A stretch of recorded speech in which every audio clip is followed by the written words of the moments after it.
दुनिया का सबसे सुरक्षित और कभी ना डूबने वाला बताया गया जहाज टाइटैनिक 4 दिन की यात्रा के बाद आइसबर्ग से टकराकर डूब गया था और अब आइसबर्ग से मिलता जुलता एक नाम हिंडनबर्ग सुर्खियों में है, जिसने अदानी ग्रुप के शेयरों को धड़ाम से डुबो दिया और गिरा दिया। हिंडनबर्ग, इसकी एक रिपोर्ट आई और इस रिपोर्ट आने के बाद से ही अदानी ग्रुप के शेयरों में की बाजार में वैल्यू करीबन 4 लाख करोड़ रुपए घट गई। जी हाँ, सिर्फ 2 दिनों में 4 लाख करोड़ रुपए। अदानी ग्रुप के एक से एक जबरदस्त कारोबार करने वाले शेयर भी बिकवाली के मुकाबले में ठहर नहीं पा रहे हैं और पूरे बाजार में इसकी वजह से हाहाकार मचा हुआ है। अदानी ग्रुप के शेयर जिस तरह से टूटे उससे बड़े सवाल उठ खड़े हुए हैं। आखिर मामला क्या है? अदानी ग्रुप के शेयर इतनी तेजी से क्यों टूटे हैं? निवेशकों का भरोसा क्यों पूरी तरह से हट गया और इसका आगे अदानी ग्रुप पर और साथ ही पूरे बाजार पर क्या असर होगा, इसकी हम कर रहे हैं पड़ताल। और हमारी इस खास पेशकश में आप सबका स्वागत है और इस खास पेशकश का नाम है अदानी सवालों के घेरे में।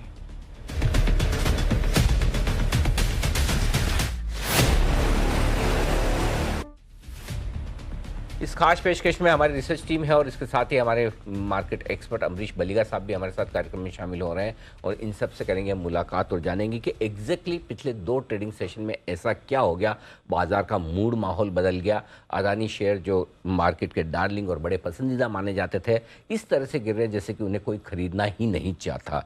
तो पिछले 2 दिनों में जो कुछ हुआ है उसका एक्शन आपके सामने हम रख रहे हैं। सबसे पहले 2 दिनों में कितना मार्केट कैप स्वाहा हो गया, इन शेयरों में कितनी गिरावट हुई है, ये एक बार समझ लीजिए। इससे आपको अंदाजा लगेगा कि यह मामला कितना बड़ा और गंभीर है। दीपांशु भंडारी मेरे सहयोगी हैं मेरे साथ। दीपांशु, बताइए 2 दिनों में अदानी ग्रुप के मार्केट शेयर में कितनी गिरावट आई है, कितना नुकसान हुआ है निवेशकों का और अदानी ग्रुप का?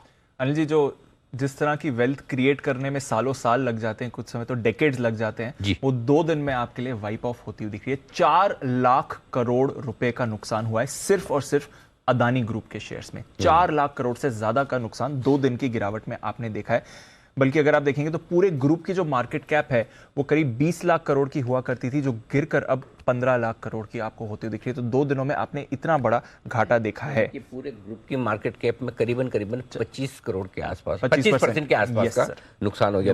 19 से 19.5 लाख करोड़ से 15.5 लाख करोड़, 15.25 लाख करोड़ के आसपास, यानी कि 25% ओवरऑल ग्रुप की नेटवर्थ में नुकसान हुआ है। एब्सोल्युटली। और कंपनीज देखिए सर, 7 अदानी ग्रुप की लिस्टेड कंपनीज और फिर एसीसी अंबुजा को जोड़ दीजिए तो ये 9 कंपनीज हो जाती हैं ग्रुप लेवल पर। औसतन सारे काउंटर्स को मिलाए और इसमें से 4 कंपनीज तो एफएनओ की हैं, तो 20% की गिरावट औसतन हर स्टॉक में आपने आती हुई देखी है। इनफैक्ट जो इनमें से 9 में से 6 लिस्टेड कंपनीज हैं वहां पर तो 20% से ज्यादा की गिरावट आपने बनती हुई देखी है। 4 लिस्टेड कंपनीज में 60,000 करोड़ रुपए का नुकसान आपको होते हुए दिखा है। 9 में से 6 लिस्टेड कंपनियां आप बता रहे हैं 20% से ज्यादा घटा है, तो क्या वो 2 बाकी कंपनियां वो है जिनमें शायद सर्किट 5% का है? एग्जैक्टली, तो वहां से एवरेज आपकी थोड़ी कम हो गई क्योंकि 2 स्टॉक्स ऐसे हैं जहां पर सिर्फ 5% का सर्किट है। तो वो अगर आप निकाल दें तो फिर आप देखेंगे कि ज्यादातर कंपनीज 20% से ज्यादा ही टूटी हैं। ये एवरेज सिर्फ वो 5% की कंपनी से कम आई है। इनफैक्ट अगर मैं बताऊं कहां पर सबसे ज्यादा आपको नुकसान हुआ तो अदानी एंटरप्राइजेस, जिसकी एफपीओ भी शुरू हुई है, सबसे बड़ा नुकसान वहीं पर आपको होते हुए दिखा है। 64,000 करोड़ की मार्केट कैप आपने यहां पर गवाते हुए देखिए, 16% की गिरावट हुई है। अदानी पोर्ट्स, 36,000 करोड़ का मार्केट कैप का नुकसान है, 22% की गिरावट 2 दिन में देखी है। अदानी टोटल, इस पर काफी ज्यादा भरोसा था बाजार का, 1,10,000 करोड़ का नुकसान यहां पर हुआ है। सर्किट पे सर्किट इसमें आपने लगते हुए देखा है, 25% का घाटा हो गया। 84,000 करोड़ का नुकसान अदानी ट्रांसमिशन में हुआ है। अदानी ग्रीन 68,000 करोड़। अंबुजा सीमेंट, जिसका हाल ही में इन्होंने एक्विजिशन अंबुजा एसीसी का खत्म किया है, अंबुजा सीमेंट में 23,000 करोड़ का मार्केट कैप लॉस और एसीसी में 9,000 करोड़ का मार्केट कैप लॉस। और दोनों वायदा कारोबार की कंपनीज हैं, 20% के निचले सर्किट तो यहां पर भी आपको लगते हुए दिखे हैं। इसके साथ ही अदानी पावर, अदानी विलमार, यहां पर भी भारी घाटा हुआ है, हालांकि यहां पर सर्किट लिमिट थोड़ी कम थी। तो ओवरऑल एनालिसिस देखें तो 4 लाख करोड़ से ज्यादा का नुकसान निवेशकों को इन स्टॉक्स में 2 दिनों में होते हुए दिखा। और सबसे बड़ा मार्केट कैप के लिहाज से नुकसान देखें तो अदानी टोटल में 1,10,000 करोड़ का हुआ है और उसके बाद अदानी ट्रांसमिशन 84,000 करोड़ का। लेकिन जो 2 बड़े स्टॉक है जो निफ्टी का हिस्सा है, अदानी एंटरप्राइजेस जिसका आपका एफपीओ भी खुला हुआ है, वहां पर 64,000 करोड़ का नुकसान हुआ है, 16%। और अदानी पोर्ट्स यहाँ पर 36,000 करोड़ का नुकसान हुआ है, 22% का नुकसान यहाँ पर है। ये बेहद इंटरेस्टिंग है। और अंबुजा का भी आपने जिक्र किया। अंबुजा तो जिस प्राइस पर मेरे ख्याल से शुरू हुआ था ओपन ऑफर, वहीं पर वापस वहीं पर जो पूरी रैली हुई थी वो गिव अप कर 375 से जहां से शुरुआत की थी लगभग 550 550 तक गया था, वो पूरा रिवर्स हो गया। तो काफी बड़ा नुकसान होता हुआ दिखा है अदानी ग्रुप। एक तरह से कोलैटरल डैमेज आप कह सकते हैं इस पूरे ग्रुप का वहां पर। बिल्कुल सबसे ज्यादा नुकसान 2 निफ्टी के दिग्गज शेयरों में और कैश मार्केट के कई स्टॉक्स ऐसे हैं जहां पर बड़ा भारी भरकम नुकसान होता हुआ दिखा। अब ये नुकसान की वजह क्या है? परसों सुबह यानी कि बुधवार की सुबह 25 जनवरी को सुबह एक रिपोर्ट आई और रिपोर्ट पेश की शॉर्ट सेलर फर्म हिंडनबर्ग ने। उन्होंने कहा कि हम अदानी ग्रुप पर एक रिपोर्ट लेकर आ रहे हैं और इस रिपोर्ट में हमारे ढेर सारे सवाल हैं। तो पहले ये भी समझ लीजिए कि इस रिपोर्ट में ऐसे कौन से सवाल उठाए गए और ऐसा क्या था जिसकी वजह से अदानी ग्रुप के शेयरों को 2 दिनों में इतना गिरना पड़ा। तो दीप, इससे पहले मैं आगे बढ़ूं, जरा एक बार ये भी बता दीजिए कि इस रिसर्च रिपोर्ट में बड़े सवाल क्या उठे हैं? सर काफ़ी डिटेल्ड रिसर्च रिपोर्ट इन्होंने निकाली, 100 पेज से ज़्यादा की ये रिपोर्ट थी। सारी डिटेल्स तो ऑलरेडी कई बार बात हो चुकी है, बट 5 अहम सवाल इसमें से निकल के आया, 5 अहम मुद्दे इन्होंने इसमें निकाले हैं। उसमें सबसे बड़ा है कि ग्रुप के जो शेयर्स हैं इनको चढ़ाने में, क्योंकि हमने देखा है कि पिछले 2 सालों में बहुत बड़ी रैली इन ग्रुप के शेयर्स में होती हुई दिखी है, इनको चढ़ाने में परिवार का ही पैसा था, यानी कि प्रमोटर्स का ही पैसा था, जो कि विदेशी रूट से कुछ फंड्स के जरिए इन्होंने रूट करके वापस इन शेयर्स में इन्वेस्ट किया था। तो ये सबसे बड़ा आरोप लगाया गया है। साथ ही इन ग्रुप्स के शेयर्स को चढ़ाने के लिए ऑपरेटर्स और कुछ ऐसे ऑपरेटर्स जिन पर प्रीवियसली सेबी का और रेगुलेटरी एजेंसीज का एक्शन आया है, उनका इस्तेमाल किया गया था ताकि इन शेयर्स में ये एक बहुत ही बड़ी रैली जो हमने आती हुई देखी थी। पैसा गलत ढंग से पहले बाहर भेजा गया और फिर उस कारोबार को बढ़ा चढ़ाकर दिखाया गया। तो बैलेंस शीट को या प्रॉफिट एंड लॉस स्टेटमेंट को प्रॉप अप जो करते हैं कि ग्रीन लाइटिंग करते हैं, उसको थोड़ा और जितना अच्छी सिचुएशन नहीं है उससे ज्यादा अच्छा करके दिखाया गया, ये आरोप लगाया है। परिवार के कई सदस्य जांच के घेरे में हैं और विवाद से जुड़े हुए हैं, उन पर प्रीवियसली हमने रेगुलेटरी एक्शन भी देखा है और यही लोग इस काम में भी इन्वॉल्व थे। और एक बड़ा आरोप था कि खाते में जो गड़बड़ी हो रही है, इसलिए अगर आप कंपनी का ट्रैक रिकॉर्ड देखें तो पिछले 8 साल में 4 सीएफओ ने, यानी कि हर 2 साल में ऑन एवरेज सीएफओ यहां पर इस्तीफा देते हैं। तो ये बताया जा रहा है या ये आरोप लगाए जा रहे हैं कि ये पैसा गलत तरीके से ओवरसीज फंड्स के जरिए रूट किया गया है, शेल कंपनीज या टैक्स हेवंस के जरिए, और फिर इसका गलत इस्तेमाल किया गया है। ये आरोप लगे हैं। तो ये आरोप हिंडनबर्ग की तरफ से लगे जो हम आपके सामने रखे हैं। उन्होंने ये 5 मुख्य आरोप अदानी ग्रुप पर लगाए हैं। तो जाहिर सी बात है हिंडनबर्ग अगर आरोप लगाएगा तो अदानी ग्रुप चुप तो नहीं बैठेगा, उसका जवाब भी देगा। ब्रजेश हमारे साथ है बताने के लिए। ब्रजेश ये बताइए कि इस रिपोर्ट पर अदानी ग्रुप का क्या कहना है? बिल्कुल, अदानी ग्रुप ने 25 तारीख से ही अपनी सफाई जो है वो देनी शुरू कर दी थी। सबसे पहले ये बताया कि ये रिपोर्ट जो है बेसलेस है, यानी आधारहीन है, मिस्चीवियस है और इनकी नीयत जो है वो ठीक नहीं है और गलत नीयत से ये पूरी रिपोर्ट तैयार की गई है बिना किसी तथ्य के। फिर उन्होंने कहा कि ये बाजार को प्रभावित करने की कोशिश की गई है। रिपोर्ट का मकसद अदानी ग्रुप के शेयरों को गिराना है। अदानी एंटरप्राइजेज का जो एफपीओ खुला है, इसमें अड़ंगा लगाने के मकसद से ये रिपोर्ट लाई गई है। और ये भी कहा कि अमेरिकी और भारतीय दोनों कानून के हिसाब से हिंडनबर्ग के खिलाफ जो भी कानूनी कार्रवाई हो सकती है वो करने पर विचार किया जाएगा। इसके बाद तो ये पूरा अदानी ग्रुप ने अपने रेस्पॉन्स में कहा कि भाई रिपोर्ट बेकार है, सब मतलब इंटेंशन गलत है और जब आपका एफपीओ आ रहा है उसी वक्त आप दे रहे हैं। तो क्या हिंडनबर्ग ने मान लिया, बैकफुट पे गए या और एग्रेसिव हो रहे हैं? नहीं, हिंडनबर्ग को अगर देखें तो और ज़्यादा एग्रेसिव जो है उन्होंने अपना नज़रिया दिखाया और एक तरह से कहें तो तंज भी किया कि हम तो वेलकम करते हैं, अगर वो लीगल एक्शन के लिए यूएस में आते हैं, केस फाइल करते हैं तो हम तो उसका स्वागत करेंगे, क्योंकि हमें जो डॉक्यूमेंट्स नहीं मिल रहे थे वो भी लीगल फाइट में हम उनसे मांगेंगे और जो तस्वीर है वो और ज़्यादा हमारे लिए साफ होगी कि आखिर है क्या, चल क्या रहा है ग्रुप में, और ये तो हमारे लिए और अच्छी बात होगी। अच्छा, तो मतलब हिंडनबर्ग चाहता है कि अदानी ग्रुप उन पर लीगल केस फाइल करे ताकि वो और ज़्यादा डॉक्यूमेंट्स मांग सकें और वो अमेरिका के अंदर ये कानूनी लड़ाई लड़ना चाहते हैं और उन्हें अमेरिका बुलाना चाहते हैं इस कानूनी लड़ाई लड़ने के लिए। इंटरेस्टिंग।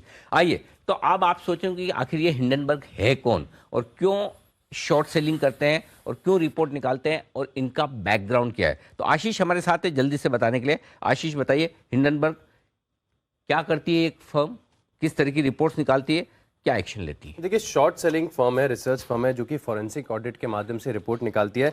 नेट एंडरसन जो है CFA हैं, CIA इन्होंने जो है डिग्री ली हुई है, तो वहाँ से इन्होंने शुरुआत की। लेकिन सर चर्चा में सबसे पहले आई कि 2020 के बाद अगर आप देखें तो 30 कंपनियों के ऊपर उन्होंने रिपोर्ट निकाली है। इंटरेस्टिंग बात यह कि इन 30 कंपनियों की औसत अगर आप देखें प्राइस रिएक्शन, तो अगले दिन ही, रिपोर्ट के अगले दिन स्टॉक में करीब 15% की गिरावट देखने को मिलती है। और अगले 6 महीने में भी औसत निकाल के देखें तो 26% तक की जो बड़ी गिरावट है यहाँ पर आपको देखने को मिलती है। बहुत चर्चित रिपोर्ट निकाली थी इन्होंने निकोला पर, जहाँ पर काफ़ी बताया गया था कि कंपनीज में क्या गड़बड़ चल रही है। और इसके बाद, रिपोर्ट के बाद स्टॉक में एकाएक बड़ी 94% की गिरावट यहाँ पर आपको देखने को मिली। लेकिन कुछ और डिटेल्स भी है, जैसे कि इनके खिलाफ US डिपार्टमेंट ऑफ जस्टिस कुछ जांच कर रहा है कि ये हेज फंड्स के साथ मिलकर जो है शॉर्ट सेलिंग करते हैं। हालांकि वो खुद अपनी रिपोर्ट्स में ये बताते हैं कि हम पहले से शॉर्ट हैं और हमारे जो इन्वेस्टर्स हैं वो भी इसमें शॉर्ट लेते हैं, और उसके बाद ही जो है रिपोर्ट जारी की जाती है। लेकिन इंपॉर्टेंट ये है कि जिस प्रकार का ट्रैक रिकॉर्ड है वो काफी अच्छा लग रहा है, क्योंकि आप देखिए एक कंपनी थी SC वर्क्स करके, इस पर इन्होंने रिपोर्ट निकाली, जिसमें रिपोर्ट के अगले दिन करीब 3-3.5% की गिरावट देखने को मिली। लेकिन अगले 3 महीने के बाद बड़ा तेज रिएक्शन देखने को मिला, करीब 90% की गिरावट यहाँ पर आपको देखने को मिली। जीनस ब्रांड्स करके अगले दिन 13-13.5% की गिरावट आई, लेकिन उसके बाद अगले 3 महीने में देखिए तो स्टॉक 85% रुक गया। आइडियोनॉमिक्स करके कंपनी है, जिसमें अगले दिन 40% का बड़ा तेज रिएक्शन देखने को मिला, और अगले 3 महीने में 64% की गिरावट देखने को मिली। मलन ऑटो सिमिलर है, 64% की अगले 3 महीने में गिरावट देखने को मिली। बहुत तमाम केसेस हैं। ट्रैक रिकॉर्ड कहता है कि इनकी रिपोर्ट के बाद बड़ा तेज रिएक्शन आता है, और वो आता हुआ दिख भी रहा है। 2 दिनों में काफी तेज गिरावट हुई है, और जो डिटेल रिपोर्ट आई है उस डिटेल रिपोर्ट के सामने किस तरह का डिटेल रेस्पॉन्स आया है, एक बार जरा ब्रजेश से वो भी समझा जाए।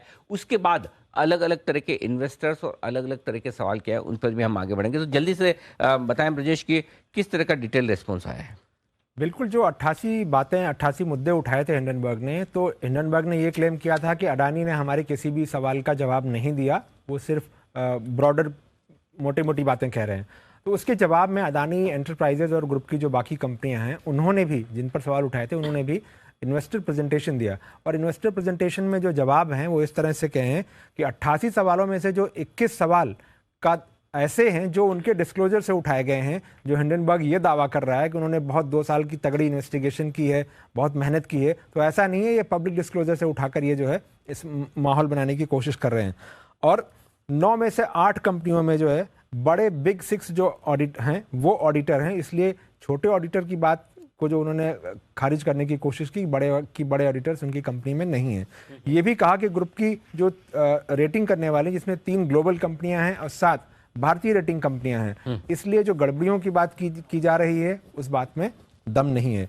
ये भी कहा कि 6 कंपनियां ऐसे कारोबार में हैं जो स्पेसिफिक रेगुलेशन के तहत आती, जिनका स्पेसिफिक रेगुलेटर है, जहां पर कमाई कितनी हो रही है, कैपेक्स कितना होना है, और जो आमदनी कितनी है, लागत कितनी है, ये सारी चीज़ें वहाँ पर रिव्यू होती हैं। और ये भी सफाई दी कि जो ओवरऑल प्रमोटर की होल्डिंग है उसमें जो लेवरेज की बात की जा रही है वो होल्डिंग के 4% से भी कम है। इसलिए जो ये बात कही जा रही है कि बहुत ज़्यादा डेट में है पूरा ग्रुप, ऐसा नहीं है। ओके, तो ये इंटरेस्टिंग चीज़ है। लेकिन हिंडनबर्ग ने जो सबसे बड़ा सवाल उठाया वो कंपनी के कर्ज को लेकर उठाया। तो आइए उसी पर बढ़ते आगे। वरुण हमारे साथ है बताने के लिए कि अदानी ग्रुप की कंपनियों पर और पूरे ग्रुप पर किस तरह का कर्ज है, बैंकों का कितना एक्सपोजर है। वरुण बताइए। तो अनिल जी, कर्ज तो अदानी ग्रुप की कंपनियों पे अच्छा खासा है। इनफैक्ट पिछले 3 साल में अगर आप देखेंगे तो अदानी ग्रुप कंपनीज पे जो कर्ज है वो ऑलमोस्ट दुगना हो चुका है। करीब 1.9 लाख करोड़ के आसपास 2 लाख करोड़, हाँ, ऑलमोस्ट 2 लाख करोड़ के आसपास का कर्ज जो है वो पूरे अदानी ग्रुप के ऊपर है। अब इसमें सबसे बड़ी बात ये उठ रही है कि अडानी ग्रुप के ऊपर इतना कर्ज है तो बैंकों की उसके चलते हालत खराब हो जाएगी। तो इसके लिए ये भी समझना इंपॉर्टेंट है कि बैंक्स का एक्सपोजर कितना है।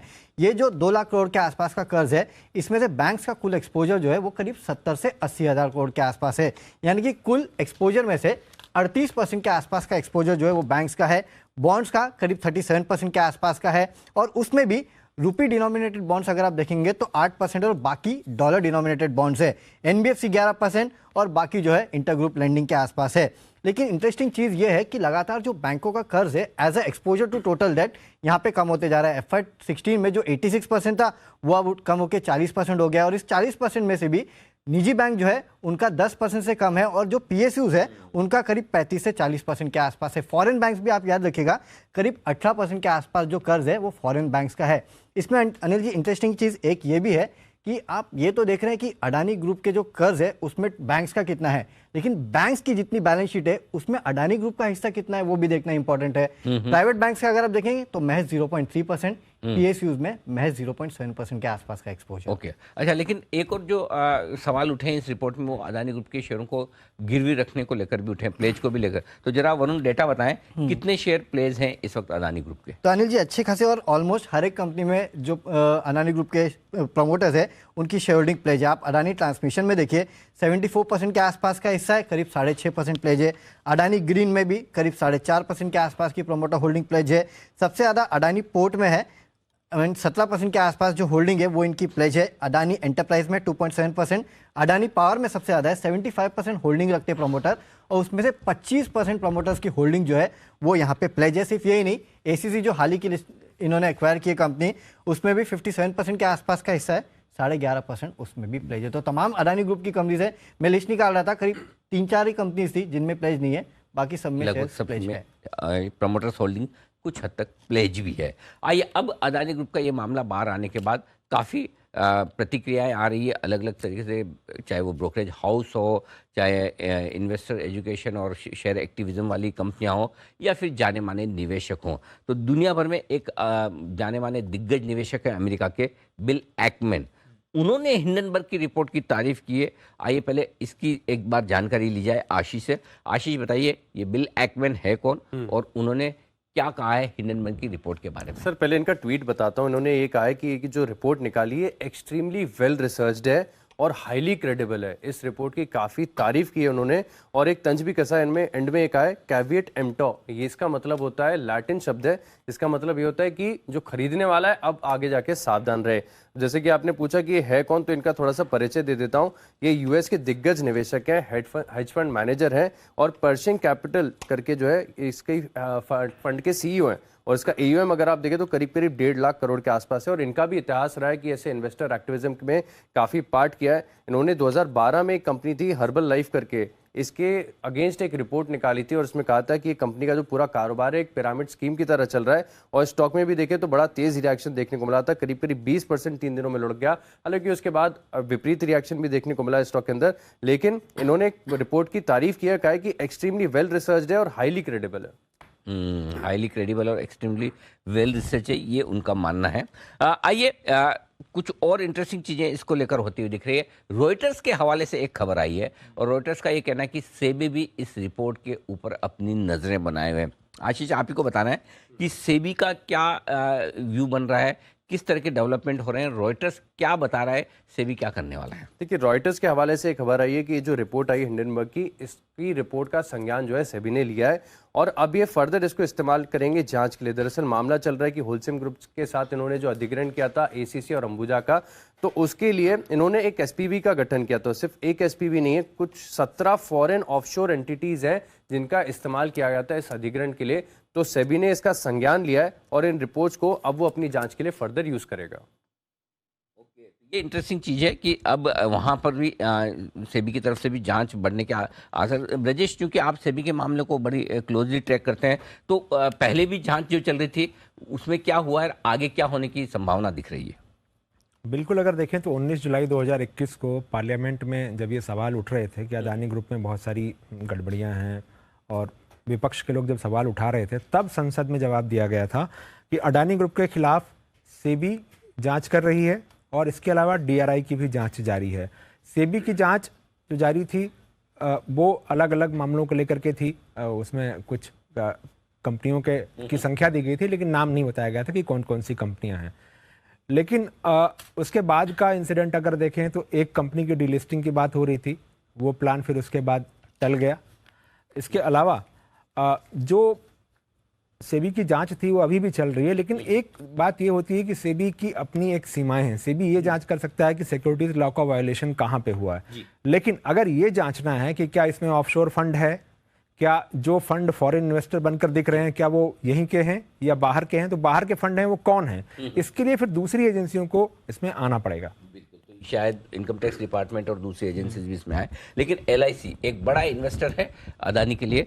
किस तरह की एलआईसी की होल्डिंग है और एलआईसी को अपनी होल्डिंग पर किस तरह का नुकसान हो रहा है, ये भी एक रिसर्च आज मार्केट में काफ़ी हद तक घूम रही है और हमने भी इस पर कैलकुलेट करके निकाला। तो अरमान है हमारे साथ बताने के लिए डिटेल्स। अरमान बताएं।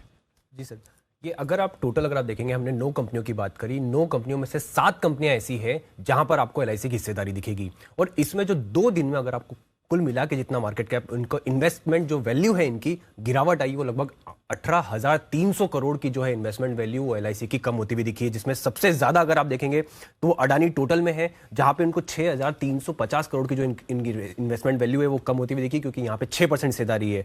उसके बाद अगर आप देखेंगे अडानी पोर्ट में भी लगभग 9% हिस्सेदारी है इनके पास, और इन 2 दिन में उन्होंने इन्वेस्टमेंट वैल्यू अगर आप कुल देखेंगे 3,300 करोड़ का जो है यहाँ पे इन्वेस्टमेंट जो वैल्यू इनकी कम होती हुई दिखी है। अडानी ट्रांसमिशन में भी जहां पे इनको लगभग 4%, 3.65% के आसपास की हिस्सेदारी है एलआईसी की, वहां पर भी 3,000 करोड़ का जो है इनकी इन्वेस्टमेंट वैल्यू खत्म होती हुई दिखी है। तो ओवरऑल अगर आप देखेंगे तो इन 9 कंपनियों में से जो लिस्टेड कंपनी है, 7 कंपनियों में एलआईसी की हिस्सेदारी है, और सिर्फ इन मात्र 2 दिनों में उनकी इन्वेस्टमेंट की वैल्यू 18,000 करोड़ से कम होती हुई दिखी। तो ये इंटरेस्टिंग है आपके लिए कि एलआईसी की निवेश की वैल्यू 18,300 करोड़ रुपए से तेजी से घटी है। ये आपके सामने। हमारे साथ है बाजार के जाने माने विशेषज्ञ अमरीश बालिगा साहब भी। अमरीश सर, 2 चीज़ों पर आपसे राय लेना चाहता हूँ। एक तो अब जो अगले 2 दिनों में यानी सोमवार और मंगलवार को सबसे इंपॉर्टेंट ये है कि अदानी एंटरप्राइजेस के एफपीओ का क्या होगा, क्योंकि दाम जो है इस वक्त अदानी एंटरप्राइजेस के शेयर के एफपीओ से काफ़ी नीचे है। क्या लगता है एफपीओ भर पाएगा? और दूसरा, क्या लोगों को एफपीओ में शेयर खरीदने चाहिए या अवॉइड करें? नहीं, जब एफपीओ का जो लेवल है that is higher than the market price, तो मुझे लगता नहीं कि कोई जाके अप्लाई करेगा unless one is forced to. तो मुझे लगता है कि शायद they may have to again revise the price, नहीं तो ये तो एफपीओ भरना मुश्किल है। आज सवेरे तक मुझे लग रहा था कि एफपीओ भर जाएगा, पर जिस हिसाब से गिरा है अभी तो मुश्किल लग रहा है मुझे। ओके, मुश्किल। अच्छा, अब ये जो सब कुछ सामने आया 2 दिनों में, जो कुछ बाजार में मार्केट हुई है, उसको देखकर अदानी ग्रुप के शेयरों में जिन लोगों का निवेश है वो क्या करें, जिनके पास शेयर पड़े हैं उनके लिए क्या राय है, क्योंकि नुकसान में है काफ़ी लोग, और दूसरा अगर कोई खरीदने का मन बना रहा है तो उनके लिए क्या सलाह होगी? देखिए, यहाँ पे तो मुझे लगता है कि most of the stocks are with retail, क्योंकि म्यूचुअल फंड के पास देखें तो ज़्यादा कुछ था नहीं, एफआईएस के पास था नहीं, तो रिटेल के पास ही शेयर्स थे। और जिस हिसाब से गिरा है एंड मोस्टली लोग इसमें ट्रेडिंग कर रहे थे, तो they should have kept a stop loss which is the most important thing in any trading. तो शायद उतना नुकसान होता नहीं था, पर नॉर्मली लोग जब नुकसान देखते हैं तो होल्ड कर लेते हैं, तो इन्वेस्टमेंट बन जाता है। तो मैं तो बोलूँगा कि यहाँ से शायद बहुत इमीडिएटली यहाँ से शायद बहुत ज़्यादा डाउनसाइड शायद नहीं रहे, क्योंकि ये काफ़ी मामला गर्म था, इसीलिए स्टॉक गिरा है इतना। तो यहाँ से शायद एक बाउंस बैक आ जाए, पर एक तो डर तो रहता है, क्योंकि हाइडेनबर्ग का जो पास्ट ट्रैक रिकॉर्ड है वो देखने से तो थोड़ा डर लगता है कि in case it comes true. और दूसरी बात है कि हम लोगों ने पहले भी देखा है, वेरिटास का रिपोर्ट आया था इंडिया बुल्स ग्रुप पे, रिलायंस कम्युनिकेशन पे आया था, और हम लोगों ने देखा उसके बाद क्या हो गया था। मनपसंद बेवरेजेस पे भी आया था एक report, we have seen that company actually going under. तो पर एक ही डिफरेंस है कि वहाँ पे क्वेश्चन था regarding the business of the company and fraud. यहाँ पे जो क्वेश्चन आ रहा है, it's more on stock manipulation as compare to the business and the future prospect. So I think that is the only saving grace जो मैं देख रहा हूँ। और ये जो स्टॉक मैनिपुलेशन का जो क्वेश्चन है, ये भी प्रूव करना थोड़ा सा मुश्किल होगा, क्योंकि it is not only in India, this is across various geographies, और इसमें कई टैक्स हेवन्स का भी बात कर रहे हैं। तो I mean for so many regulators to come together and resolve this, ये तो थोड़ा मुझे मुश्किल लगता है। ये तो चलते रहेगा, शायद इसका कुछ आई मीन फाइनल आंसर तो आने वाला नहीं है। और जब तक जवाब ना मिले तब तक ढेर सारे सवाल ऐसे हैं जो हमेशा खुले रहेंगे, और उनके जवाब निवेशक ढूंढने की कोशिश करेंगे, अदानी ग्रुप ढूंढने की कोशिश करेगा, और पूरा बाजार भी। कुछ बड़े सवाल अभी भी बाकी रह जाते हैं, वो बड़े सवाल हम आपके सामने रखना चाहते हैं कि जैसा कि हिडनबर्ग ने चुनौती दी है अदानी ग्रुप को कि आप चाहें तो हम पर अमेरिका में आकर केस करें, क्या अदानी ग्रुप वाकई में अमेरिका में जाकर ये कानूनी लड़ाई लड़ने की कोशिश करेगा हिडनबर्ग के खिलाफ, जिससे कि निवेशकों को पिछले 2 दिनों में जो भारी भरकम नुकसान हुआ है अदानी ग्रुप के शेयरों में और ओवरऑल मार्केट में भी, उसकी भरपाई डायरेक्टली ना सही इनडायरेक्टली किसी तरह से हो पाए। सवाल दूसरा ये है कि जो कुछ भी सवाल उठे हैं हिंडनबर्ग की रिपोर्ट में और उनमें से जो आशंकाएं जताई गई है, डाउट किए गए हैं, क्या उनके लिए रेगुलेटर्स की तरफ से, सेबी की तरफ से जांच तेज होगी? क्योंकि आज खबरें ये भी आ रही थी रॉयटर्स की तरफ से कि सेबी अपनी जांच का दायरा भी बढ़ाने वाला है और जल्दी भी करने वाला है। तो दूसरा बड़ा सवाल ये होता है कि क्या रेगुलेटर्स अब जांच का दायरा तेज करेंगे, गहरा करेंगे? तीसरा और सबसे बड़ा सवाल इस वक्त सीधा सीधा जो अदानी एंटरप्राइजेस के सामने, अदानी ग्रुप के सामने है, वो है एफपीओ। एफपीओ 20,000 करोड़ का अब तक का सबसे बड़ा प्राइवेट सेक्टर एफपीओ खुला हुआ है।